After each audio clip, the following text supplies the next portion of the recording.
What is up? What is up? What is up, everybody? It's your boy Pip.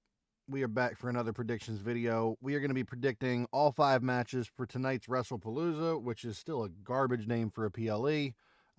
It's crazy. This is the latest I've ever done a predictions on purpose, I guess. I just haven't had any real care or motivation about this PLE. I don't like the name of it. I don't like the concept of it. I don't like the fact that this is the first PLE on ESPN and that people are being charged, or I guess Americans are being charged $30 a month for the subscription.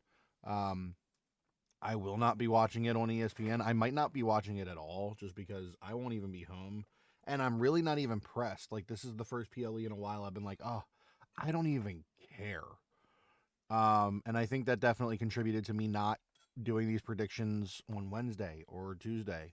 Another part of it was just I wanted to make sure that they didn't announce another match like on the Go Home SmackDown like they did for Clash, which they didn't. So we got 5 matches. We're just gonna steamroll through them. This isn't gonna have any fancy editing. This isn't gonna have anything. I'm just gonna record, upload, so I can start streaming. Um, so yeah, let's just get started with. We'll start with the Bronson Reed, and Braun Breaker versus Jimmy and Jay, the Usos. This might be the only match that I feel like has some wiggle room on how it probably ends. This is the hardest one to predict, in my opinion. I'm gonna take the Bronsons because they need to win. That's just really what it boils down to. The Usos can eat a loss whenever, and they're still one of the greatest tag teams of all time. Jay has this weird thing going on with LA Knight right now. There's some turmoil between the Usos, and the Brons just need a win so bad. Because if they lose here, they might just be completely done. Like they might be because they can't pick up a win on a PLE cycle. Lost at SummerSlam, lost at Clash. They need a win. So I'm gonna take the Brons here, and then maybe we get another match between them at Crown Jewel, and then that can start to build up towards War Games. So I'm going to take the Brons, and we're going to move on. Um, while we're talking about the Vision, we've got Seth Rollins and Becky Lynch, your current World Heavyweight Champion and Women's Intercontinental Champion, respectively, going into a mixed tag team match against CM Punk and his wife, and the returning after 10 years, AJ Lee. Um, so the formula so far for a while for the Vision has been Brons, some combination of Brons lose to start the show. Rollins ends the show with a dub.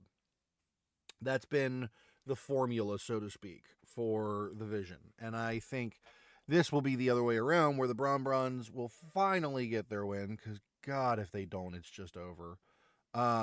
And Rollins will actually eat a loss. I think that Becky is the one that eats the pin and or submission. Um, because I don't think they have their world champion eat a pin. But I do think that we take Punk and AJ Lee here. It just makes the most sense with AJ being her first big match back. And we'll move on. We've got the Women's World Championship, which is vacant currently, on the line in a match between Io Sky and Stephanie Vaquer. Um, I am going to take Stephanie Vaquer. I don't necessarily think she's ready to be the world champion on Raw, but I think that Io has too many stories going on the side to really allow for it. Now, on the flip side, there is an argument to be made that you could have it.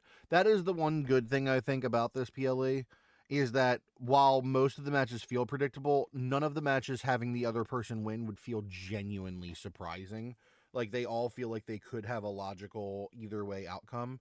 Io Sky could easily be the winner, and then you could have Asuka and Io feud down the road. But I think that we're leading down a road where it'll be Io and Rhea versus the Kabuki Warriors.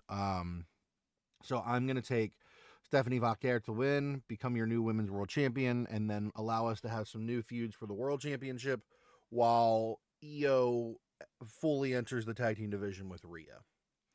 After that, we have the men's World Championship with current WWE Undisputed champion Cody Rhodes defending against Drew McIntyre. I would love for Drew to win, but it's not going to happen here. Not yet. This is basically like Cody's first thing since he won the title back at SummerSlam. He literally has only been on like three episodes of SmackDown since SummerSlam. The first night after SummerSlam, and then the last two episodes.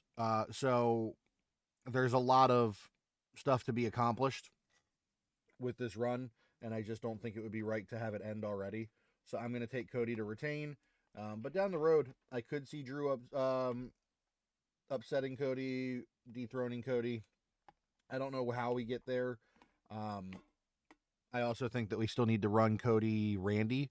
So we'll see how we get there, but I'm going to take Cody to retain. And then in what I would assume is the main event, John Cena versus Brock Lesnar. Look, this match could go either way. It is Brock Lesnar. They could easily have Brock win and then run it back at Crown Jewel because Cena doesn't have anything set up in between the two PLEs. But I think Cena wins, and then whoever his Crown Jewel opponent is comes out afterwards, throws down the gauntlet, and then they build the program based off that, whether it be an AJ Styles, whether it be a returning Chris Jericho. I don't know. I'm not sure. Could be Drew. Drew gets pissed off that he lost earlier, comes out, kicks Cena's head off. Who cares? I don't care. Could be Gunther. Could be a handful of people. But the point is, I don't want to waste 2 of the last 6 Cena things on Brock Lesnar. I just don't. So I'm going to take Cena. Let me know what you guys think. Let me know who you guys think is going to win each match. Which match you think has the most ambiguity. Who you think Cena's Crown Jewel opponent is going to be. And as a little fun side bet, do you think the Usos will come out to individual music, or do you think we're going to get the return of the Usos theme song tonight? Because that's the one thing I'm actually really looking forward to, is finding out if we get the Usos theme back, because that shit went hard. So that is going to do it for today. Thank you guys so much. If you're watching this before WrestlePalooza starts, I'm probably streaming over on Twitch. Please feel free to come hang out, talk about it. And with all that being said, as always, I'm Pip. Y'all the greatest, and when in doubt, we'll see you next time. See ya.